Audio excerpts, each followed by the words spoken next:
Bonjour, c'est Franck de Master Grappe. Aujourd'hui, on parle des vins rosés. Eh bien non, comme on pourrait peut-être le croire, on n'assemble pas des vins blancs et des rouges pour faire des vins rosés.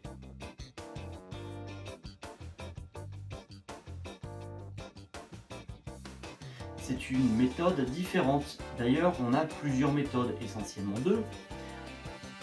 On va d'abord utiliser des cépages rouges à jus blanc, comme dans la partie sud de la France, le cinsault, la syrah ou le mourvèdre. Dans la partie nord, plus fraîche, on aura des cépages comme le gamay, le pinot noir, le cabernet franc, mais encore bien d'autres cépages. Pour faire ces vins rosés, on aura deux méthodes. La première sera de faire un pressurage direct dès que le raisin arrive au chai, mais lent. Et le jus blanc, juste au contact de la peau dans le pressoir, va prendre sa couleur.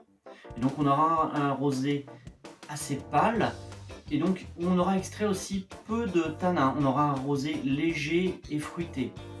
Et puis on a la deuxième méthode qu'on appelle la méthode de saignée, où là on démarre comme un vin rouge, on fait une macération en cuve après avoir foulé le raisin, et lorsqu'on a la couleur et la structure désirées, on fait une saignée, c'est-à-dire qu'on soutire et on retire la quantité de vin que l'on veut pour faire notre rosé. Le reste continuera pour faire du rouge. Plus on va laisser macérer longtemps, plus on aura des vins structurés et colorés, comme par exemple les clairets à Bordeaux. Voilà, pour en savoir plus sur les vins rosés et les autres vins, on se retrouve sur Master Grappe.